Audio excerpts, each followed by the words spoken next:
The boys are back, and today we have a ripper episode for you. Today we speak about interest rates.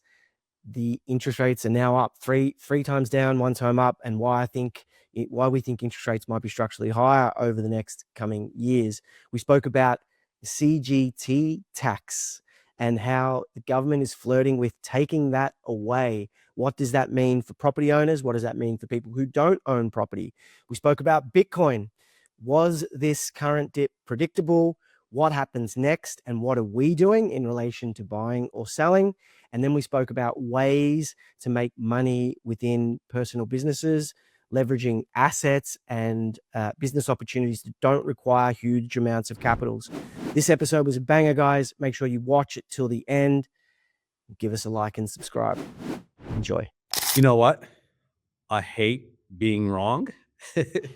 And today I'm wrong and Mark is right. And what we're talking about is what happened with interest rates. I've been talking about how interest rates will keep coming down, or they'll at least, stay where they are. And Mark's been telling us on the podcast probably for the last 12 months at least. I'm telling you, interest rates going to keep going up, and things will, other things will happen. And here we are on Tuesday. Was it Tuesday last week? I think it was. But last Tuesday, right? They increased the cash rate by 0.25. It is now at 3.85% for those of you guys that have been living under a rock.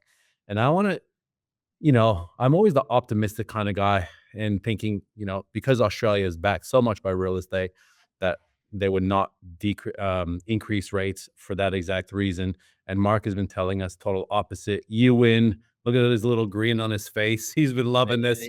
He's got more receipts than Woolworths at the moment across the internet about his claims. Look, mate, I don't know if I'm smiling. The RBA cut rates 3 times and then within 6 months had to hike again. I don't know if that's a policy decision or an admission that they don't know what the fuck they're doing. Yeah, it is an issue. Mark, given the fact that you are, coin macro Mark, you studied the markets more than the other three of us on here. What's going on? Give us the breakdown in layman's terms so everyone can get a clearer picture that's not from the mainstream media perspective. Well, I mean, look, high level, and I've said this multiple times, we went from the 1980s where interest rates peaked at about 17% to 0. And when that happens, when a chart goes from 17% down to 0 over a 40-year period, you don't have to be, and then it reverses and it starts going back up. You don't even have to know much about macro to know that there's probably been a regime shift, like a structural regime shift and a change. And that I believe has happened. I believe that the reason that they lowered rates is political pressure and a lot of the country owning property, right? And being not a lot of the country, people within the country owning property and people being impacted by repayments. And as soon as they had like a little bit of cover to drop rates, they dropped them. But if you look within the developed world, Australia is now, other than Japan, is the first country to start raising rates again because our inflation went from 3.6 to 3.8%, right?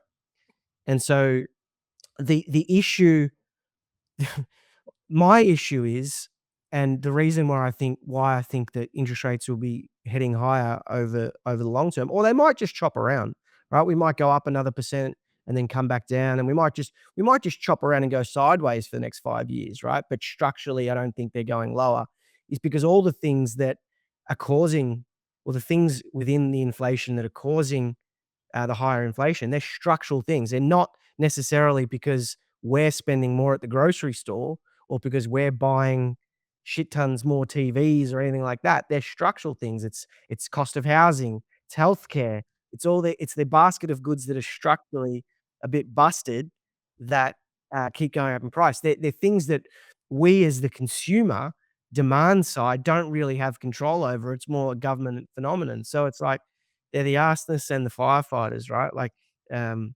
It's the bone around the whole issue.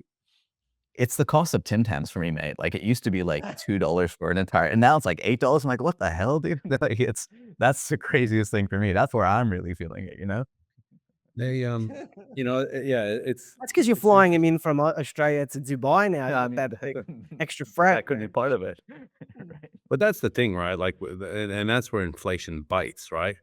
Um, but they're saying it's, household spending is up and investment is up.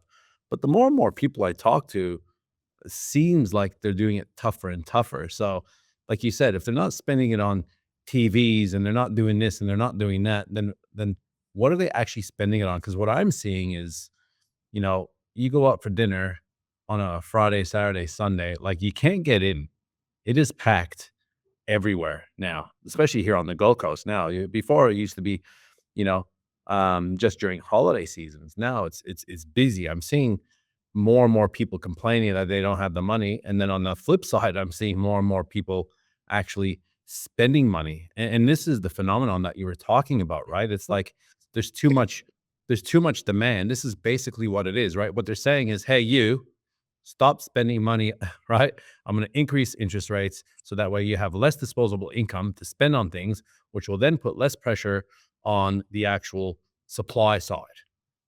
But See, what you're saying is, yeah, what are you saying, Mark? yeah, well, the phenomenon that you're describing, just to give it an explanation, is called the K-shaped economy, and that is a phenomenon that's happening across all major countries at the moment. And the K-shaped economy is when it's basically a K shape, right? You got the rich, the Mhm. top 10%, which are accounting for the majority or the 50 to 60% of spending. There's never been more money in the world than what there is today. And so that rich 10%, they're as wealthy as they've ever been through asset price gains, right? Gold, silver, Bitcoin, whatever it is, property that they own, they're loaded. So the places that you're frequenting when you see them being packed are that K shape doing all the spending. Then you've got the majority of the people within our economy and within our country who are struggling, who don't own monetary assets that have gone up over the last 5 years, and they're spending less, right? So you've it's a shit situation, but that's the situation that we find ourselves in. And like I was saying earlier, housing supply, service costs, weak productivity, right? These are the things that are causing the higher rates of inflation, and they are not demand side. And we have like a pretty tight labor market, right? Like the unemployment rate is quite low. But what happens is people are still complaining that wages aren't high enough, right? But isn't it the case that if they increase interest rates and the businesses that we're in start reducing in revenue, in sales, and profitability, as an example, that would put more pressure on wages to come back or The the unemployment the to go up? what we need, and this has been the biggest problem, Unemployment, sorry. especially in Australia, right?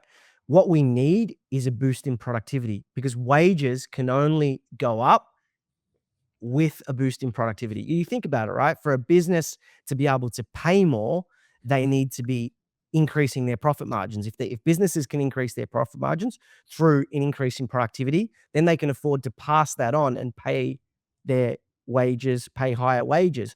That's been the biggest issue, especially in Australia. We've had one of the shittest productivity scores in the entire Western G7 world, right? And Heather, this is I was going to say, so how do you squeeze more productivity out of the same orange that's been there for, your workforce has been there for X amount of years, and then put the screws on them well, if this the is like you think about how dire everything is today and how stressed out people are about the future. Imagine that we didn't have AI as a potential hope for the future. This is now the cart that everybody is hitching their wagons to. They're hitching their wagons to the AI cart. That there is the hope, and it's likely to turn out to be true. Who knows how long it's going to take to get there? But the hope and the goal is that businesses, organizations, governments, countries can all become more productive through AI, because it's not coming through the traditional ways. You can no longer increase workforce, hire more people, and expect better productivity, right? So this is a massive, massive structural shift, and this is But this what is why I'm caught between structurally higher for longer, and the AI actually finally doing what it's supposed to do and causing massive deflation, right? But I still think that's a story for another day. At the moment, I think we're going to have to deal with the structurally higher inflation. It's happening. We're running a 2-day property development event at the luxury Mondrian Hotel in Burleigh Heads here on the Gold Coast, and we want you there. Because if property development is even on your radar, this will save you years of guessing. Over 2 days, you'll see how deals are actually found, how people fund them without having to be rich, and how projects go from the idea to actually being built. You'll hear from people doing it right now, with special guest Michael Matusik, Australia's leading property analyst and commentator on what the market is actually doing right now. Funding specialists showing you how money actually flows. You'll leave knowing what your next move should be. Check the link below, grab your early bird tickets now, and let's start developing.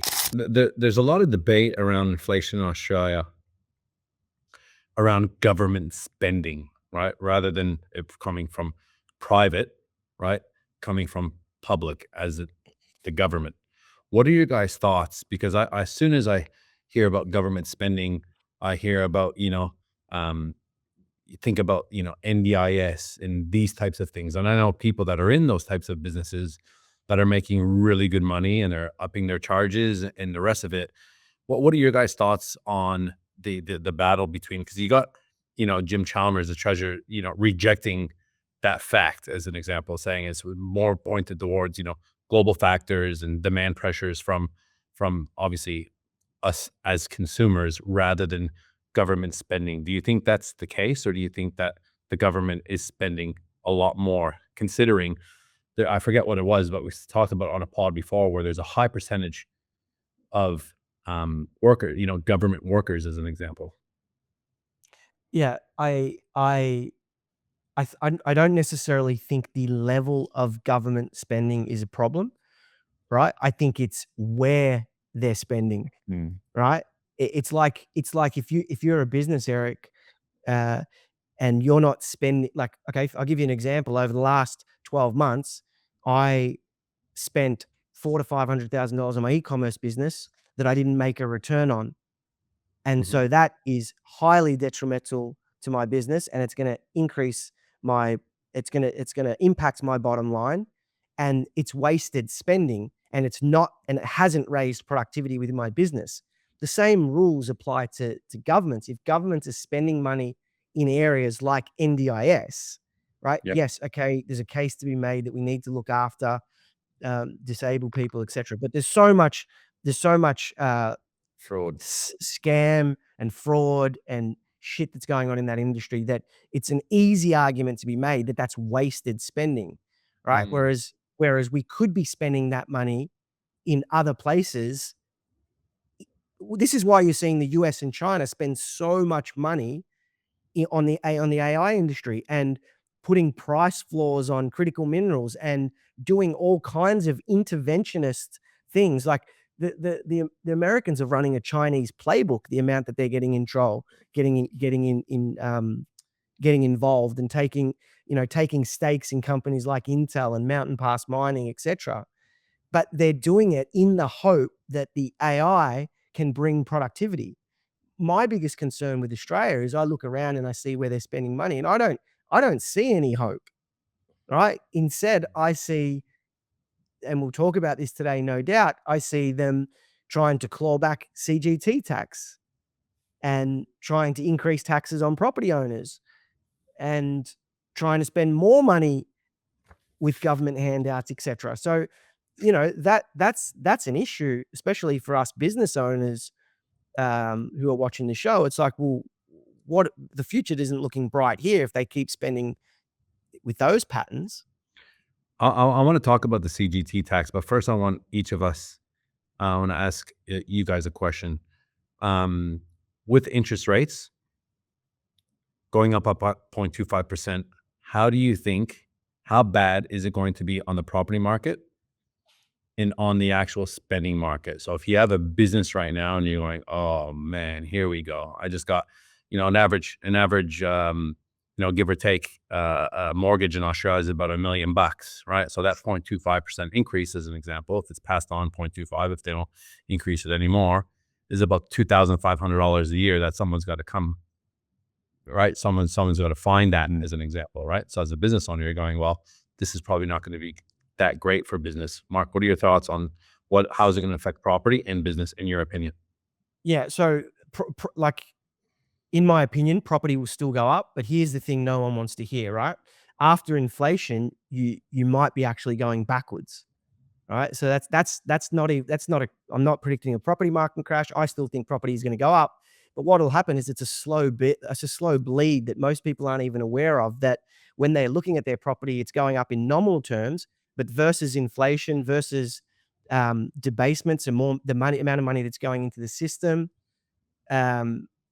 versus gold, versus shares, versus even Bitcoin over a 5-year period, you're actually probably going to be bleeding to those things, even though property will be going up in nominal terms.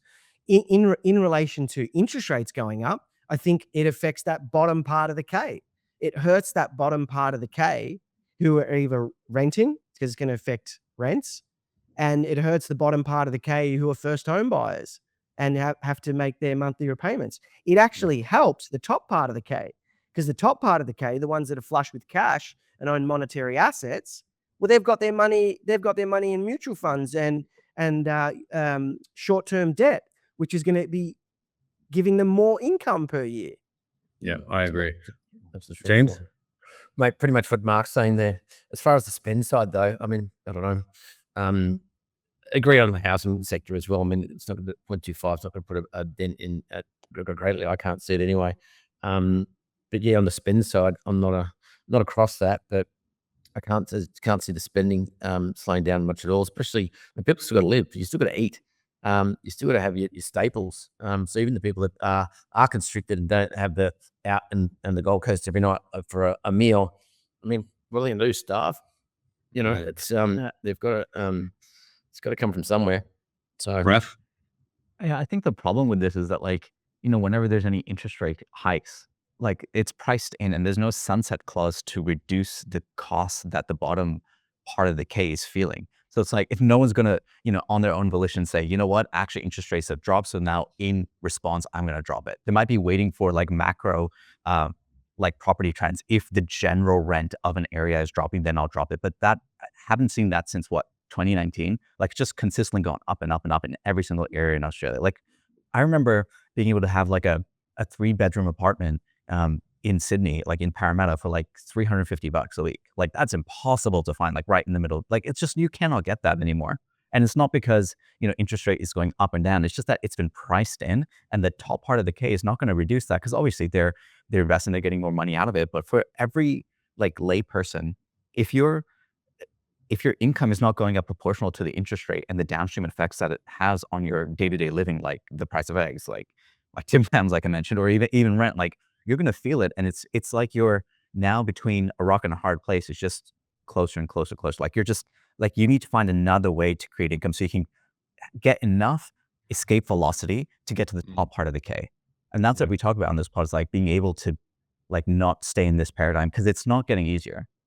No, and that's what, that's good for what you appreciate. Where we've got an event coming up about specifically about that. About even if professional income is not good enough anymore, you've got to do something else. That's great for people who've got the mental horsepower to go and do that. But for the average person out there, they're not potentially business people. They're probably the employee mindset. What do they do? I mean, do they just sit there and let the frog in the pot and boil? What's the ultimate outcome when the shit hits the fan? That's Yeah. Well, I mean, hopefully the answer is listen to this podcast and we continue to bring value added ways of getting out of it. I mean, I just relaunched my personal podcast. I just filmed the first one today. And that was the story that I told right at the start. Like, it doesn't matter if you're the 9 to 5 trying to grind out of a 9 to 5.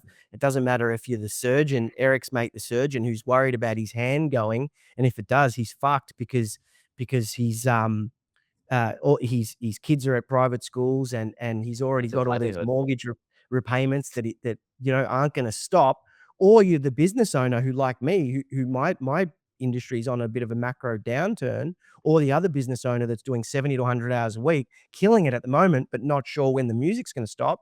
You have to start looking at ways to invest your capital so that it can compound over time.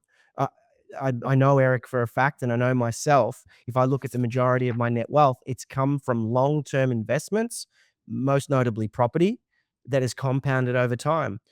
Do I think property in Australia is that number one for the next 5, 10 years? Probably not, like it was last 10 years, but it's about finding those long-term compounders, and putting your money away smartly It's for 'em. interesting you say. I'm listening to a book listen to audio book at the moment.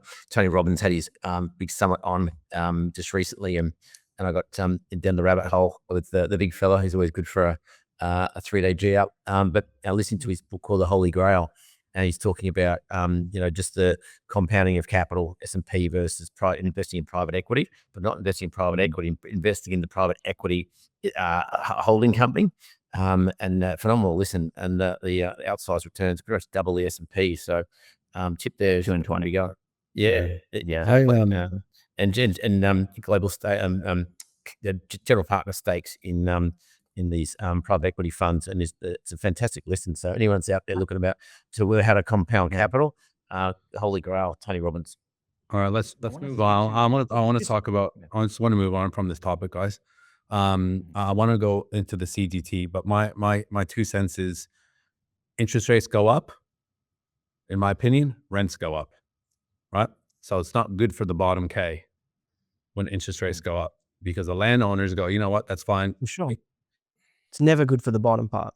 You know, what type of business so what type of businesses that you guys are looking to get in, if you do have a business or you're looking to get into a business, whether it's a need business or a want business, right? Because everyone needs food, as an example, but not everyone wants Wagyu, but it doesn't mean that they're gonna, buy the Wagyu, as an example, if you're that high-end butcher, but that might have to go to Woolies and buy the lower-end beef, as an example. So that's a big difference, because when things are well and the luxury stuff pumps, but it's the first thing that actually comes back. Now I want to talk about CGT. Now there's an article that came out today, and I know they've been back and forth, the governments have been back and forth about this CGT discount. Now I want to break this down for the people that don't know, because I know there's a lot of people in here that listen, that have no assets and don't know how it actually works. So in Australia, if you own an asset for more than 12 months, you get a 50% capital gains tax exemption. So and this isn't your primary place of residence we're talking about here, okay, guys? We're talking about if you have a business or a property or anything like this that you hold for longer than 12 months. If you bought it for $1 million and it's now $2 million and that thing's went up by $1 million, you get a 50% discount, which means you only pay tax on the 500,000. Now, it's where there's smoke, there's fire. And I know it's just an article and they're talking about it, but when I start looking at these tax reforms, right, it worries me, right? It worries me, one, because I've got assets. You own a shitload of Right. property. Right. Yeah. But it also worries me because of the knock-on effects, the second, and third order effects, which I want to discuss with you guys on here. But just to give you guys an example, they're talking about if they actually got rid of it, that it would add over $20 billion back into government for tax, right? To pay things, like homelessness, as an example, and social housing, and whatever they want to spend. Increase the handouts to the lower K. Correct, right? And this is the issue, right? Like, instead of us enabling the lower K, like what we're trying to do, and we're enabling the top of, the above K as well, on the top of the K, right? They're not we're trying to help them. They're enabling them by just keeping them in the same position with more handouts, right? And this is the thing, when you travel to countries like Dubai and whatnot, there is no handouts, right? You either work. If you're not working there, they will literally deport you. There's no issues over there. They just send you home. And some people will like that. Some people won't like that. But I start thinking about these things and going, okay, we are in a crisis, a housing crisis right now, right? So imagine if they say, you know what? No, This is what's happening. The CGT is gone. What is the incentive for the top K that can afford to invest in business, to invest in assets, to invest in property, as an example, within Australia? There's not much incentive. So what's going to happen, right, when the investors remove themselves from the markets because they're going, there's no incentive in doing that because I'm just going to be paying full tax on that. That means there's less houses. What does that mean to the supply? Less. What does that mean to the demand? If they still keep the population growth going and the demand happening, what's going to happen to rents, which is usually majority of the lower K, right? Rents are going to go through the roof, as an example. What's the incentive for me or Mark or James or Raf or anybody else? I mean, the incentive is not there for Raf anyways. He's already gone. He's already in Dubai, right? That was the What's the incentive. incentive? What's the incentive for people? Yeah. What's the incentive for people to invest in the country? There's going to be more and more people that are going to want to invest outside of the country. Mark and I were just on a phone call with a very, very successful woman yesterday going, you know what, guys? She lives in Bali. I don't want to invest in Bali. I definitely don't want to invest in Australia, but I do want to invest in Dubai for multiple reasons. And she's actually been there, right? So this is where I start looking at these things, these CGT tax breaks, and the second and third order consequences are the biggest issue. A lot of people will sit here and say, oh, no, but it's, oh, Eric, oh, you're just saying that because you're greedy and you want to make more money through property, as an example. Of course, we all want to make more money. But let me tell you, there's going to be a massive issue if this thing actually gets passed. And I want to know what you guys' opinions are on this. I mean, I'll just jump in real quick. I think obviously the getting people to actually invest, I think that's going to be like a second order consequence. But I think the third order consequence is that the amount of movement of that asset class is actually going to be stagnated. Because if you're going to sell and the capital, like the discount on the capital gains is gone, that means property already is being held for a very long time for people who already have the capital and the assets. And so what incentive do they have for those that already hold it to actually let it pass through their hands? Because they can't, the amount that they're going to be paying in tax, it just doesn't make sense. So they'll hold it as like a long-term investment, like for the rest of their lives. And then they're going to be making money off on the rent side. So that's a downstream negative impact for the lower K anyways. And so that's actually the major concern because there's already a supply issue on the property side. It's going to change hands even less now because of the benefits that are being removed for the investors that held the property. So it's just like, I don't see the logic, long-term logic. Short-term logic, sure, you get like 20 bill or so to be able to invest in other programs by all means. But it's like, that's just like, what is it? Cutting off your nose to spite your face? That's what it feels like. I mean, that's the other thing there is like, you're right, Raph, that they won't sell. They'll just gear out all the equity and it's completely tax-free and they'll miss it altogether. I mean, I think the way you've got to look at it, and you have to kind of take a step back and really understand what the game at play is. And when they tease these changes, I never believe that those changes are going to instantly come into play, but I believe that they're starting to test the temperature of things based on demographics. So the majority of the people who own these properties that would sell them and get the capital gains discount would be boomers. Now, there's an argument, we make the argument all the time, or Eric's made the argument that more properties are going to be held in fewer hands. But that there will come a tipping point where that won't be the case, because what happens when the boomers die and leave the properties to their kids?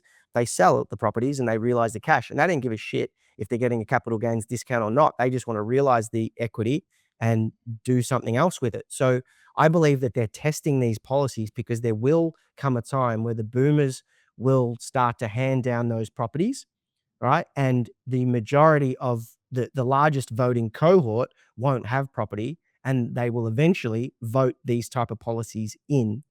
Okay. And that's what will happen. So structurally, the argument that more properties will be handed in fewer hands might not actually stand up, because what will happen is those properties will get dispersed, and it could bring the property market down.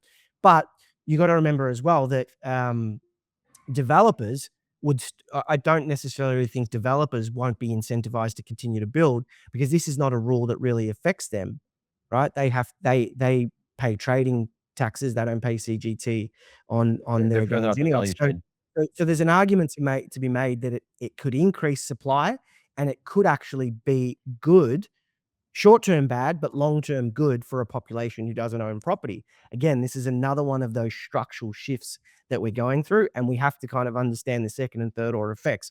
I don't think it's coming in today, but more and more policies like that affect investors, because it's like in the US, the bondholders, right? The bondholders, the debt holders are getting they're basically getting their assets bled over time, because that's what has to happen, because that's where the bubble is. If the bubble in Australia is in property, you better believe that your assets are going to be bled over time, whether you like it or not. That's why investing in overseas property is becoming all the rage now, because you can get better returns. You're not at the mercy of a government who's trying to tax you, and you're also creating a plan B if you ever need to pick up and go. I mean, it's like deal. It's like you know, as you said, is a headline to test the waters. I mean, since I've been in property or business, they've took since about 20 odd, is they've always swung this. We're going to repeal negative gearing. It's been on the label more times than not, and it's never changed at all ever. But you've got to and then ask yourself, like you said, Mark, when that cohort changes, will that the canary in the coal mine actually then bite? And change actually occurs, but And is it just that's what you got to watch out for, and it's around about 2035 where it really starts to happen, and that's, in my opinion, that's when you're going to see a prolonged bear market in stocks too. The thing is, like, there's policies that have been put in place that will have massive impact. We're sitting here saying, "Oh yeah, it might probably not happen." The smoke and mirrors. Trend. They're just talking about it and the rest of it. It's clickbait. Now it's called rage bait. That's the new thing that my kids tell me. Anyways, but you look at when they introduced GST. Like, imagine the impact. We were too young, but imagine the impact that would have had on the economy. And someone came up with that idea, and then obviously everyone gets used to it, and then it goes from there. But I'm more into, like, if they do introduce these policies as an example, is it do they give notice? Do they say, "Hey guys, now for any people from this date onwards that buy a property or have a business," as an example, right? They have no seat, the CGT exemption is gone. Or is it like, how about the people that have been owning property for, 30, 40, 50 years, the people that have businesses that started from nothing that are now valued at, $2 million, $5 million, $10 million. Imagine not getting that cut because all of a sudden they've just put this in place. I mean, the article sort of reads, long as we grandfathered for new investments at strike date, but the government recently has been known to change the rules, aka it's taxing self and super. And it's only one piece of the pie, right? They're not talking about the supply shortages. They're not talking about the planning regulation, the migration policy, the negative gearing, all these other things that have massive effects. So it's one thing, and it'll be interesting to see what happens. But let's put it this way. In my opinion, and everyone that listens to this will probably believe this as well, we're not going to be getting taxed less, right? In my opinion, in the Western world, taxes will only increase. Stop smiling, Raf. All right, you're not in the Western world anymore, mate. You're in Dubai, so stop feeling sorry for us with all that pity and that smile of yours. Now, I want to talk about Bitcoin. I want to talk about. I swear, the day I bought Bitcoin, I started in 2021. It went down. The day after, it just continued to go down, and I didn't do any dollar cost averaging. I'm like, I'm coming in and I'm buying, bang. And I'm like, this is exactly why I buy property. I don't buy, these external assets, different differentiated assets and stuff like that. And I just held and I held and I held and I held. And I've learned a lot over the last, five years in this space, and how investors react and how they don't react. And I love seeing that one photo of people lining up when Bitcoin's at 120, right? And then the other door is when Bitcoin's at 72 and there's nobody there. And this is the perfect example of when people tell me, "Oh, I'm waiting for the market to crash, then I'm going to get in." That's when nobody gets in, right? Like, I remember buying a property in the US in the GFC, which I still own today, and people were calling me crazy because it was like the end of the world. Like, it was like me putting on my battle armor and going to the US when everyone's telling me I'm crazy, and weeding through the shit. But then all of a sudden you're buying it on sale. And it's the same thing right now, I feel, with Bitcoin. What do you think, Mark and James? Well, so before we get there, just for everyone out there, and that only happened to you too, Eric. You're the only one that felt that way, and oftentimes it does feel that way when you buy something and it tanks. You're like, "Fuck, it's just me." It happens every single time, and I'll just dispel that myth. If you go back to October last year when all the longs got wiped out from the short sellers, it wasn't just you. There was about 1.6 million longs that got cleaned up. So, yeah, But what happened is it feels like you, because it's only you when you're pulling up your platform at night going, like, I've been dreading looking at it. Like, I looked at it yesterday and it was just like, like you get that stupid feeling in your stomach going, well, if I invested in that other thing, SanDisk as an example, I'd be in a totally different position. well, and now's the time where you've got to, if you are, what we're about to talk about is grab the card out, transfer some cash, and Yeah. buy now, isn't it? You posted on Instagram a bit of a receipt this week, Mark, about what you're doing with Bitcoin, but you specifically said, I'm not backing up the truck yet. What do you mean by that? What are your thoughts for the viewers on what's happening with Yeah, so back in December when we did a pod in studio when Adam was in town, and I said the week before, if we fall below 97, like, the party's over for now. We fell below 97, and then recently we lost 92. And then so in December I said that I was selling everyone. I said I was keeping my hodl stack of Bitcoin, selling all my family's Bitcoin, because if it goes lower, I can buy it back at half price. If it goes higher, I'll buy it back higher. No, nothing lost. Last week I posted, when it was like 88, I posted that 92 was resistance and it's unlikely to go above it. And the next acceptance zone would be, I'll share screen with you. And yeah, so I posted this. I said 92 was support. Any bouncing into this should be faded, and then that 82 to 85 was an acceptance zone. But the area that I thought was really interesting was the high probability true support zone, which was 72 to 75K. I didn't think it'd get there so quick, but we got there, and that aligns with previous bear markets. Everyone was saying the four-year cycle is done, but it looks like it's playing out exactly like it did last time. And this is the first level where I reckon is strong support. So we should see a bounce here. If we don't see a bounce here, we're going down to the 50s, 50 to 60s for sure. And then the extreme tail support, I think, is at 58 to 62. At the moment, there's we might get a bounce, but I still think we're in for a larger correction in the stock market at some point this year, and that's when we'll probably get even lower. But I've started turning on my DCAs. So January, February monthly DCAs are on. What's the DCA for the people that don't know? So now I've recommenced dollar cost averaging. I don't dollar cost average all the time, like most people do. When the price was over 100, 125, I stopped dollar cost averaging because I think it was getting stretched. So with this new Fed chairman that's coming in, who's going to fire up the print, how far have we off of seeing the overflow of that into risk assets? Look, I don't know. No one knows the exact answer to that. Like, in my opinion, for him to fire up the printer, we need to see blood on the streets, and we're not seeing blood on the streets. Bitcoin is a $2 trillion asset. It's like nothing. It's not even ashtray money to the global economy, right? You're going to want to see gold, silver, stocks, everything gets smoked before the printer gets turned on. So, the biggest question that I have right now, and I'll show you this slide, because this is the biggest burning question in my mind. For those of you guys that are listening on Spotify and Apple Podcasts and even listening on YouTube, when you have a chance, go on YouTube and subscribe and watch us live on YouTube, because we have a bit of a laugh. You can see these sneaky smiles when Mark thinks he's right, and these sneaky smiles when Raf is not paying any tax in Dubai. And some of these awesome charts that Mark puts together. Like, I must admit, Mark, you do the work, right? Like, a lot of people will just sit there and complain, why is it going down? Why is it going up? But you're actually spending hours and hours a day doing the work. And we're so grateful to be, with you, obviously, because we get the benefit of looking at all this. So well done, man.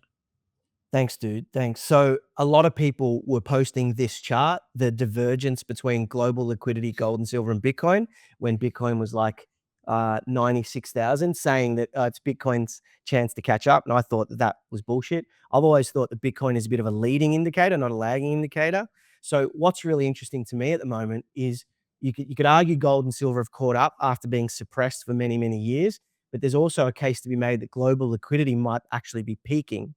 So the other way for these lines to converge rather than Bitcoin go up is for these things to start coming down and then meeting in the middle somewhere, right? So the biggest question that I have from a macro and investments and trading point of view at the moment is, has global liquidity peaked, and is that big market sell-off coming, which then may usher in the big print. But yeah, and then if you look at Bitcoin on its own, I think we have a date with that lower trend line that it always tags in bear markets. Every bear market, it's come down and tagged that 200 moving average, which would be around that 50, 60 mark that I said earlier.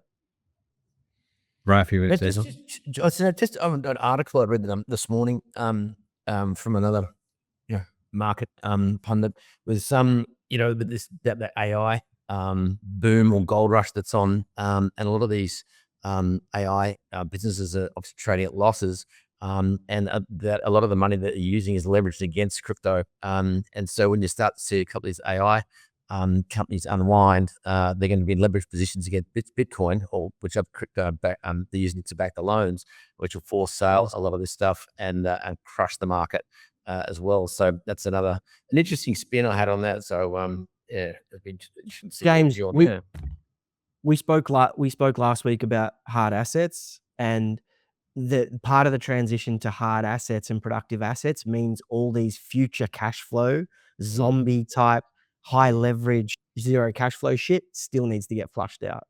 Yeah, and I guess the correlation was that a lot of it was backed by crypto. So when they get flushed and there's forced selling, it could also have another impact on the like downward pressure. The initial dream of crypto was for it to be decentralized, right? So we're not as dependent on fiat. But like 20% of all Bitcoin is owned by institutions, and they're seeing this as an opportunity to buy. So it's more and more getting co-opted by these institutions, which was the whole spirit of it. So like if we get out of the spirit of Bitcoin, it's like, okay, if we just see it as an asset, then before you could buy it yourself, and now it's getting aggregated into all these ETFs, and then those managers are deciding to sell it off based on what market conditions are. That's why the swings are so much larger. So it's like, I know it's like a fixed asset, right? There's only 18 million, 18.1 or whatever Bitcoins that can ever be made, and over time, obviously, because the supply is constricted, demand will go up. But if ETFs and these sort of financial institutions have the ability to sell off not just like individual Bitcoins, but ETF aggregated value of Bitcoin, that creates a level of volatility that wasn't there before. And now that it's like getting lower and lower, more and more of these institutions are buying because they have way more capital than like obviously any individual person. Like, how do you see that mark play out in the long term for an asset like Bitcoin? Well, the volatility at the moment is actually lower than it's been in previous cycles. So the math basically says that the ETFs is actually lowered volatility. Interesting. The worry that I have, the issue that I have, and you can see by that chart, right? You're not getting those blow off peaks. The issue that I have is that if the majority of the Bitcoin is controlled by ETFs, then like gold and silver were suppressed by banks going short for years and years, the more that Bitcoin gets co-opted and owned through ETFs, the more ability that these financial whales and institutions have the ability to suppress the price, to manipulate the price. So you are 100% right about the decentralized dream being dead. For me, the decentralized dream died when Luna crashed in 2021, and I saw how easy things were to be pushed off track and to be controlled. And yeah, I agree. We need to look at Bitcoin as a financial asset moving forward, just like gold, silver, and everything else. I see Bitcoin, right, is there's a lot of scared money in Bitcoin. And what I mean by that, there's a lot of uneducated money in Bitcoin as well. Yes, there's the big corporates that are buying up, but there's a lot of, you know, mom pause when the taxi driver is buying Bitcoin and these types of things. And this is the non-conviction jump on the bandwagon type of person that literally will sell Bitcoin. There will be people listening to this right now that I know have sold Bitcoin in the last 4 weeks. I haven't sold Bitcoin in the last 4 weeks. I know Mark hasn't sold Bitcoin in the last 4 weeks. And I know James and Raf hasn't sold Bitcoin in the last 4 weeks. Buying Bitcoin, yes. And this is the thing with liquid assets, because there's such high liquidity, you can sell it today, you can sell it tomorrow, right now, you place it, sell it, right? So there's such big peaks and troughs in this. And when there's scared money in it and more uneducated money in it, the bigger those peaks and troughs are going to be, because once you talk to the one taxi driver and say, hey, I'm selling, guess who he knows? The other taxi drivers that have sold that are going to be selling as well. And then it's just this, the Run on the bank situation. exactly right. But So the issue is, I think that's a big thing with big, like properties. And you go ahead. no, I was just going to say the issue is that retail hasn't really participated this time around. So Mhm. the argument could be made that there's less retail, more institutional money in Bitcoin. And I didn't realize this, but 40% of the Bitcoin is owned by US citizens. And what has the US dollar done over the last 6 months? Yeah. So there's an argument to be Okay. made that Bitcoin is actually now more aligned with the US dollar. It's trading aligned with the US dollar because institutions are probably are moving the price. It's maybe a flight out of US asset trade Mm, and into gold and silver or neutral reserve assets. Lot of dynamics, but long term, long term, and I've yeah. posted this on my reels as well. The size of Bitcoin compared to all other assets is just so minuscule that for me, that's the whole bull case. Everything else is noise. This is something that you want to own long term. Though I want to own long term, not going to give financial advice because the size of it is so goddamn small Mark, compared Yeah. to people other who are assets. listening, like time, like definitions are important, right? So for some people, long term is 6 months. But when you're talking about long term, what do you mean by that from a time perspective? 'Cause I think that's 5 to important. 10 years. Yeah. Within Yeah. 5 to 10 years, it's $1 million in my opinion.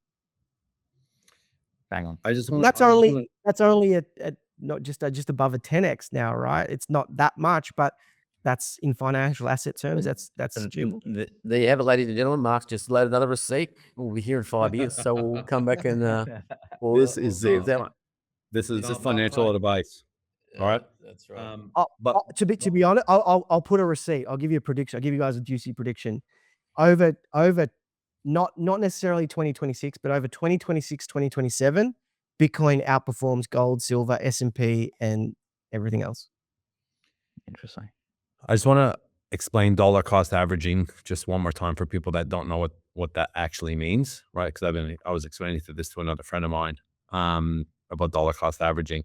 And one thing that's good about stocks, one thing that's great about Bitcoin and these types of assets that is very different than property. In property, you can't really dollar cost average, right? Like you're either buying a property today, unless you're buying multiple properties within a period of time, which a lot of people obviously aren't doing. But the dollar cost averaging is very, very important. So when Mark is talking about DCAs and I've got my DCAs in place, what he actually means by that is he might buy daily, he might buy weekly, he might buy monthly, he might buy quarterly, and he has his placements already done. So that way, if he's going, okay, I'm going to be spending, $1,000 a week on Bitcoin, and I'm going to buy it every Friday because I feel that's the best day to buy Bitcoin, as an example. That's actually happening. And Friday might be 72,000, and then the next Friday might be 71,000, and then the next day, the next Friday might be 75,000, and then 6 months from now it might be 82,000. And so that way, you're not all going in, with all of the money that you have and buying it at one price. You're spreading the risk over time. So that way you can say, okay, you know what, I bought 500 grams worth of Bitcoin at an average price of X rather than buying 500 grand of Bitcoin in one hit, and you could have been paying, 5, 10, 15, 20% higher as an example. Like what I did in 2021, I didn't dollar cost average, right? There's no dollar cost averaging in property. That's what I've been doing. You just buy it, right? So what did I do? I just bought it. And then what And the happens is dollar you cost start learning and averaging- going, Yeah. yep. Go ahead. Exactly. It just removes the emotionality out of it. I think that's the thing. Like if you believe in the long-term like projection of any sort of like stocks or Bitcoin, if you just have your dollar cost averaging, it's like, okay, I have my main thing, whether it's my business or like my like income that I'm getting from my job. It's like, all right, cool. Well, I know this is my long-term play and there's no emotionality. Like you're not, you don't have to have diamond hands or paper hands. You don't even think about that. You delete that paradigm from your mind. It's just like literally, this is just what I'm doing, and this is my long-term play for my long-term financial future. That's it, and that's the value of dollar cost averaging for sure. It's the difference between tactics and strategy, right? Like your strategy might be to buy Bitcoin because you believe that it's going to be $1 million over 10 years. But you can lose money over that period and get that right. And I know because I've lost money having the right strategy, the right direction, and just having the shittest tactics and trying to trade in and out and being too cute, and the emotion gets the better of you. So that is a tactical way to back up your strategy and to protect yourself from the emotional swings and the highs and lows. You got to remember the volatility is the price of the admission, like that's you can't speak more truth than that. But the thing is with this is you can't buy Bitcoin, you can't buy property, you can't buy any other non-traditional assets without cash flow, without money. And I wanted to explain a little bit to end the podcast, specifically around what we're doing and what Raf's doing in his business, right? And how businesses and the businesses that we're involved in is generating money, right? Like I get asked this all the time, especially with the podcast and kind of what we're doing. Like, how do you guys actually make money to do this, right? And I'll explain a little bit about what we're doing and how we're monetizing things. But first, Raf, I want you in your business as an agency, because you've got a few different models within, and I'd love to hear and see what you're happy to share with the audience on how you're actually making money within your business and the different ideas that you have without giving away, obviously, all the playing cards. Yeah, for sure. I think like you can have two things. You either have time or capital. And there's very few things that you can invest in that you can keep with you for your entire life. And one of those things is skills. So if you're able to invest in yourselves to get those skills, that stays with you regardless of market turns, regardless of like the broader macro trends. And obviously, if you have dry powder, like Marcus talking about in these downturns, you're able to back up the truck, as it were, to be able to invest when it makes sense. But let's say you're pre-capital and you have time. And so like in our business, for example, like I've been in the e-commerce game almost 10 years now. And so from the Amazon side and obviously TikTok side, and the way that we're monetizing is multiple ways. Firstly, it's like a done with you agency, not a done for you. And essentially we help implement these systems within businesses themselves. And the reason why I do it this way as opposed to done for you is because I'm a brand owner, I don't want to rent the skill. I want to know the skill. And because I believe in that so much, we help install these skills into brands, businesses. So they have that skill. If they want to, if we're continuing to give them the value, they stay on with us. And that's one of the monetization vehicles. The next thing is, I really believe in the TikTok and TikTok shop space. That's why we're launching multiple brands. Like we're launching a book literally in like 8 weeks time. It's been 6 months in the running due to external factors, but we're finally doing that. And then we've got a supplement brand launching as well. And so like, it's never been an easier time for someone who's switched on or is willing to work their normal 9 to 5 and then use their 5 to 9 to be able to create an asset that allows you to build skills that you have for like the rest of your life. You can apply on anything and then build enterprise value in something where the bar of entry is so low, yet everyone's effort and desire is even lower. So the competition is just waiting on the sidelines. And so the second monetization way is obviously the brands. Then the third monetization pathway is like you have a skill set now you can apply to new opportunities that end up coming. The same mindset that I've put towards e-commerce is the exact same mindset in learning that I'm doing on the AI side. When I can learn these skills and apply it and get results, then I can share that. That's another level of monetization within my business that if I didn't have this mindset, I wouldn't be able to do. So like at a high level, those are the ways that I'm monetizing. So I have enough dry powder in these downturns to be able to apply, because then I'll have capital and I have capital to then be able to invest in these situations. Yeah, it's so interesting, right? Like you'll look at, people will look at your business as just, oh, it's a TikTok agency, but what you're doing is you're getting educated within your agency business, and now you're creating your own supplement brand obviously for a reason, right? There could be multiple reasons. It could be a monetization reason, obviously. And there could be other, values and behind that and stuff like that. But like you're obviously you're seeing the data, right? And it's similar to what we're doing with Unemployable. Like all the businesses I've been involved in the past has been very transactional, right? Like online businesses, as an example. We had a luxury holiday accommodation business. We had a project marketing business. I used to have a business that we manufactured shower screens and wardrobes, and we had a factory, and we used to install them in high-rise buildings. So it's like, you know what I mean? I make this, I sell it to you, you give me X, as an example. Then we started this podcast, and it was like, okay, well, time, right? So it's like, let's put in the time in what we're doing today, right? On the Friday pod, on the Tuesday pods, and just continuing to show up, continuing to build a database, continuing to build a community. Like today, somebody reached out to me on Instagram and said, "Hey, do you have a Monect account?" I said, "Yes." He says, "Can you send it through?" I sent it through, and he's made a booking for a phone call, as an example. And I have a certain price on that, and he's willing to pay it. And I don't even know what he wants to discuss. But obviously, he's found me somehow, and so that's another monetization side that I haven't even been concentrating on. And all that reminds me of is I need to start promoting more of the Menex side of things and going, hey, if you actually want to have a chat with me, guys, I'm interested in talking about this, this, and this. Create your Menex account. And I think Mark should do the same thing, because I know there'll be a lot of people that would love to spend an hour with Mark and pay him, right, an agreed amount of money to do so for advice around, for instance, markets and Bitcoin.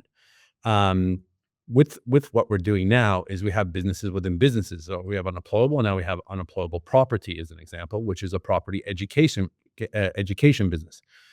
We do events. We then do private mentoring and coaching, right? And then within that, there's deals that get created. Then there's joint venture opportunities. There's investment opportunities.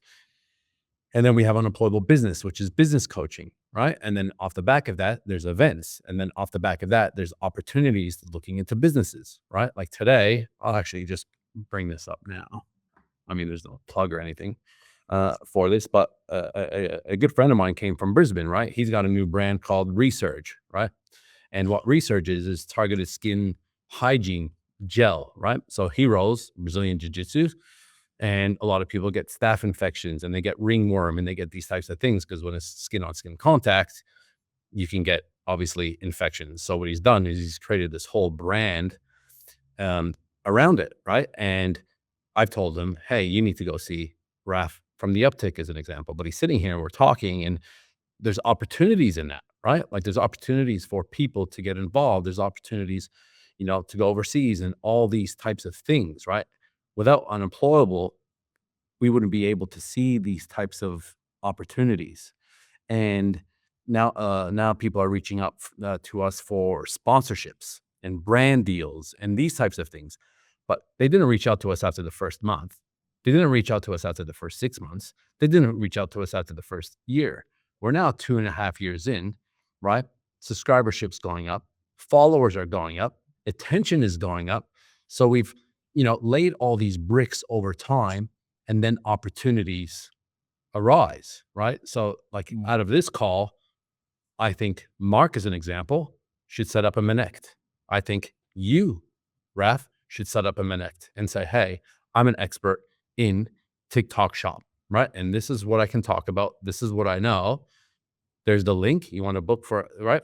A text message, a phone call, a video call, a voice note, all these types of things are at different prices, right? And we get coached by some high-level people overseas through the Monect app that have helped us grow. So these are all the different ways now at Unemployable, and there's businesses within businesses that, the crew don't even know about, that I'm thinking about. And then we've got Mark and I starting that new business, helping people invest overseas in different types of property, right? So to diversify. And then we're going to be building a database of that. And then off the back of Unemployable and all these different types of things. So it's quite interesting. A lot of people ask, how do you actually make money? And let me tell you, we're now getting paid by Spotify. We're now getting paid by YouTube every month, right? Direct debit into the account. Now, it's nowhere near enough to fund what we are doing, but it is a start. And maybe in 5 or 10 years from now, as an example, it'll be that big where it's like, you know what, a lot of these YouTube and podcast businesses just rely on that. And look, and I think Eric's got another business coming. I was in there before. He's just in behind me, and I saw him just before his foot up on a camera. So I think there's probably no F account coming with Eric's feet. So he's just going to monetize every part of his beautiful body by the You time. know what, man? What You know does what? OF stand for? Oof. You know what? I've got some beautiful parts of my body, let me tell you, James, but it ain't my feet. I can tell you that much, man. That's for sure.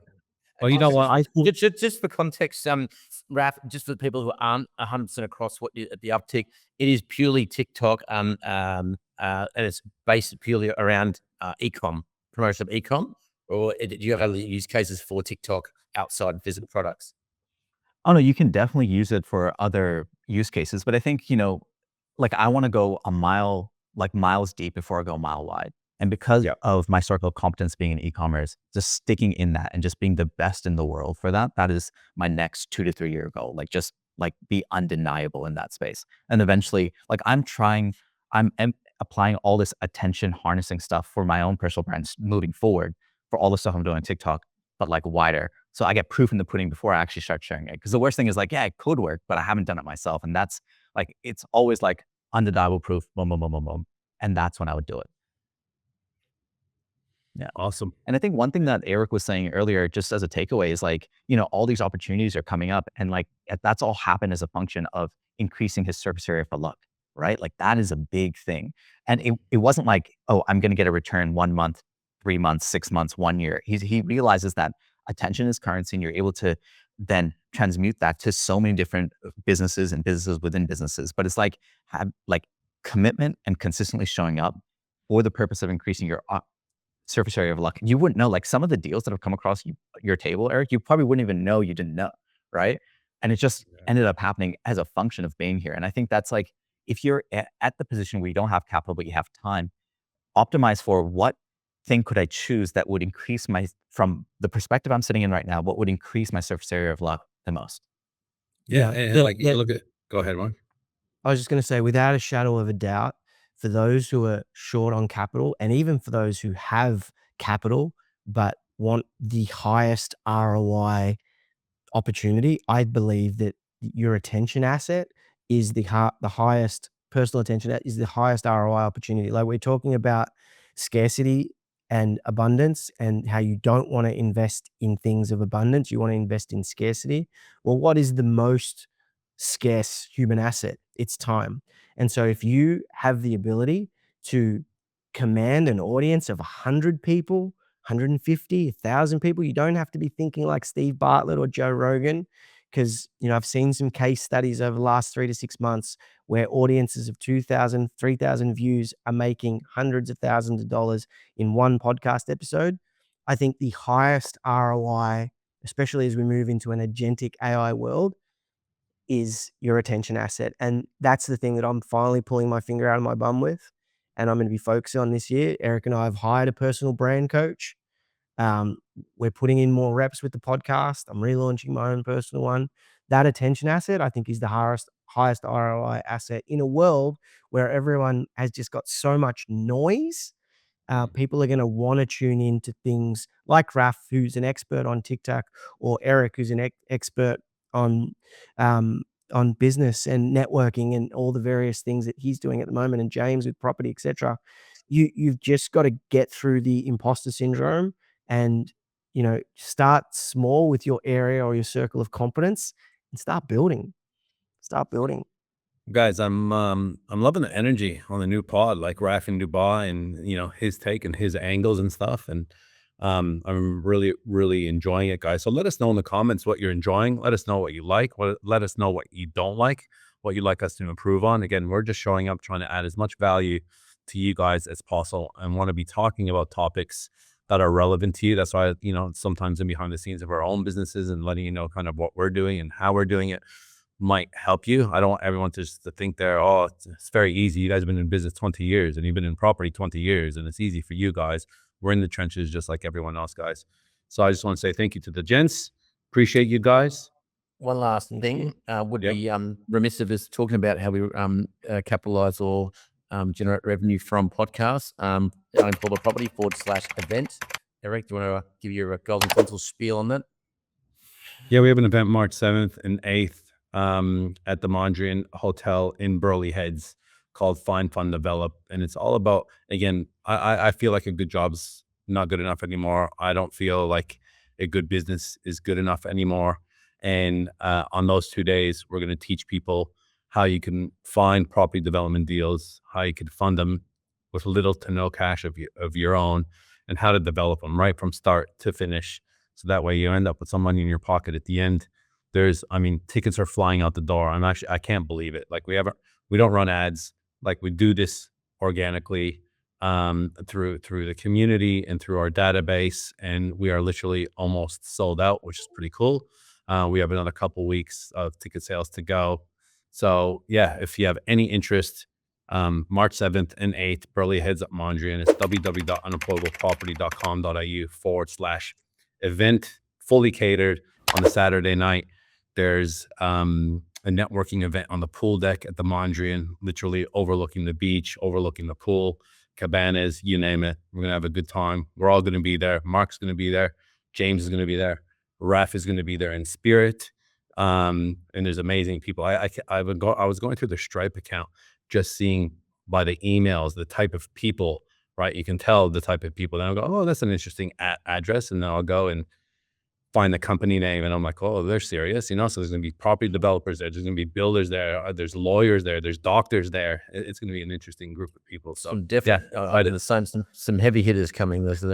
I won't say they're up from Perth, and I looked up their web address, and these guys are building towers. They're doing massive land subs, towers. They're in everything, and they're coming along to get in the room. So you just never know who's going to be in there. You can rub shoulders with that wants to JV or do a deal. So it's going to be a good weekend. I can't wait for it. I'm scared. I'm scared that it's gonna. I'm scared that it's going to encourage me to get back into land deals because, like, guys, like honestly, I feel like the best place to make money developing is in land, and there's so many reasons for that. You'll learn that in the seminar. That's where I made the majority of my net wealth was all made through land developing, and I just wish that I had these guys to learn from back then. My life might have turned out different. I might not have got into e-commerce and investing. I might have been a big time land developer now. So really, I wish this was around when I was doing my land stuff, because the path that these guys have been on, who you'll meet at the event, is just phenomenal. The growth path. We're all going to be there. It's going to be fun. Guys, please like, subscribe, comment, let us know what you like. Let us know what you don't like. We've got thick skin here. It's all about learning, and let's keep getting after it. Thanks, guys. Hey there, I hope you enjoyed that episode of Unemployable. If you'd like to watch another episode, just click there.